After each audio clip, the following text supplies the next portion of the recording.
जो tax exemption tool है या टैक्स प्लानिंग टूल है वो है सेक्शन 54F। आजकल जब शेयर मार्केट बहुत पीक पर है तो लोगों ने जो अपने शेयर्स म्यूचुअल फंड्स 2 साल 3 साल 4 साल पहले खरीदे थे, कोविड पीरियड में खरीदे थे, वो उस प्राइस से आज उनके शेयर्स लगभग लगभग 5 5 गुना 10 10 गुना तक पहुंच गए हैं। बहुत अच्छे रिटर्न दे रहे हैं। और लोग क्या कर रहे हैं, उन शेयर्स उन म्यूचुअल फंड्स को सेल करके अपना घर खरीद रहे हैं या घर बनवा रहे हैं। तो उसके लिए एक बहुत इंपॉर्टेंट सेक्शन है सेक्शन 54F, जो एग्जेम्पशंस के बारे में डिस्कस करता है। तो क्या कहता है वो, capital gain on transfer of certain capital assets not to be charge in case of investment in residential house. यानी कि अगर आप कोई भी कैपिटल असेट सेल करते हैं, कोई भी कैपिटल असेट, तो क्या कहता है, where the capital gain arises from transfer of any long term capital asset except a residential house.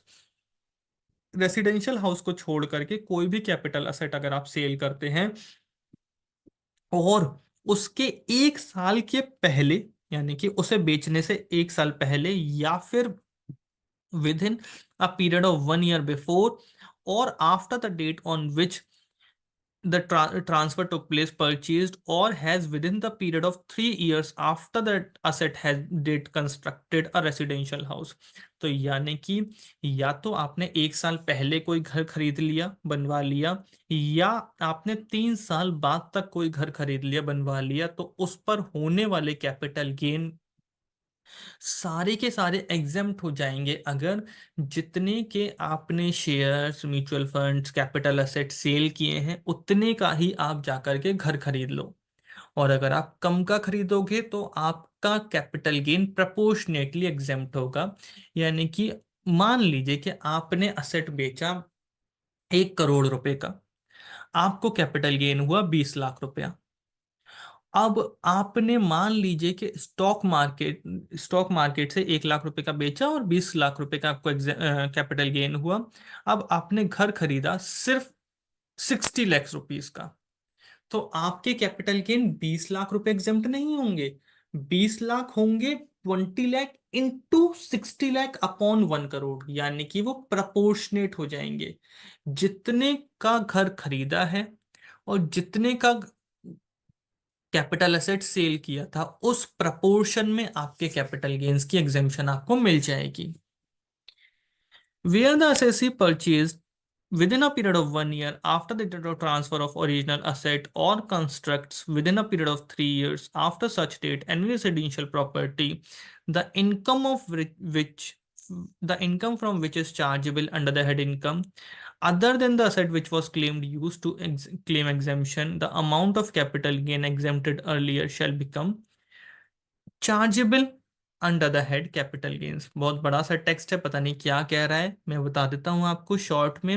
ये कह रहा है कि ये अगर आपने सेक्शन 54 की एग्जेम्पशन अवेल करने के लिए एक घर खरीदा था, आपने एग्जेम्पशन ले भी ली, तो आप ऐसा नहीं कर सकते कि फिर से एक और घर खरीद लो। अगर आप फिर से एक और घर खरीद लेते हो तो आपको जो एग्जेम्पशन पहले मिली थी घर खरीदने की, वो एग्जेम्पशन आपकी टैक्सेबल हो जाएगी फिर से। तो आप उस 3 साल के दौरान उस कैपिटल एसेट को बेचने के 3 साल के दौरान एक से ज्यादा घर नहीं खरीद सकते। Where the new asset is transferred within a period of 3 years from the date of transfer, तो सेम बात फिर से कह रहा है कि अगर आपने घर बेच दिया, जो आपने घर खरीदा था कैपिटल गेन के एग्जेम्पशन को अवेल करने के लिए, वो घर आपने वापस से बेच दिया, तो उस केस में जो आपने कैपिटल गेन का एग्जेम्पशन पहले लिया था वो आपका टैक्सेबल हो जाएगा, आपके ऊपर टैक्स लग जाएगा। हमने इसको एक प्रैक्टिकल केस स्टडी से समझने की कोशिश करी है।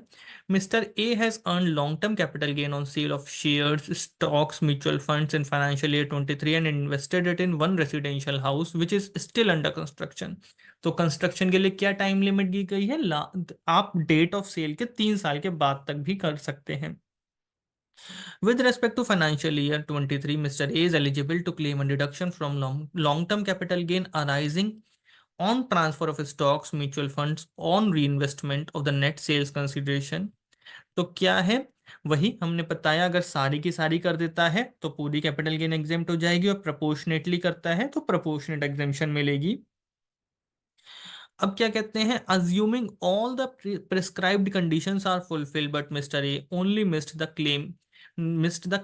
Claiming deduction in original return file, then अगर वो उसने खर्च तो कर दिया, घर तो खरीद लिया, लेकिन वो एग्जेम्पशन क्लेम करना भूल गए अपनी रिटर्न में, तो वो अपनी रिटर्न को 31 दिसंबर तक रिवाइज कर सकता है और उस एग्जेम्पशन को क्लेम कर सकता है, फिर से उसको एग्जेम्पशन मिल सकती है, उसका टैक्स उसको रिफंड हो जाएगा।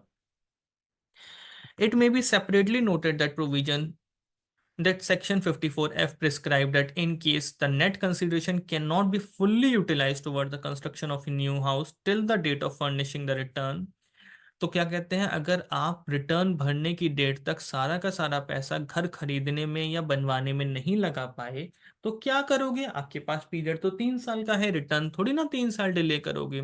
तो वो कहते हैं कि अगर आपकी रिटर्न की ड्यू डेट 31 जुलाई थी और आप 31 जुलाई तक पैसा नहीं खर्च कर पाए, तो आप उसको एक खाते में जमा कर दो, एक अकाउंट में जमा कर दो, जिस अकाउंट का नाम होगा कैपिटल गेन अकाउंट स्कीम। ये बैंक अकाउंट खुलेगा ऑथराइज्ड बैंक के साथ, और उसमें आप पैसे को जमा कर दो जो अनयूटिलाइज्ड अमाउंट है, और बैंक वाले उस पैसे को मॉनिटर करेंगे कि आप उसको उसी पर्पस से खर्च कर पाए जिस पर्पस से आपने उस पैसे को जमा किया था। अगर आप ऐसा नहीं करते हैं तो आपने जो एग्जेम्पशन अपनी रिटर्न में क्लेम किया था वो एग्जेम्पशन आपको उसके ऊपर टैक्स पे करना पड़ जाएगा। In case the said amount remain unutilised for construction of new asset, same shall be taxable upon expiry of 3 years from the date of transfer of original asset. तो इनकम टैक्स डिपार्टमेंट आपका 3 साल wait करेगा। अगर आप 3 साल में उस पैसे को सही से यूटिलाइज नहीं कर पाए, उस पर्पस के लिए यूटिलाइज नहीं कर पाए, तो वो कह देगा कि लाओ उस पैसे के ऊपर टैक्स दो जिस टैक्स को आपने पहले एग्जेम्पशन क्लेम किया था।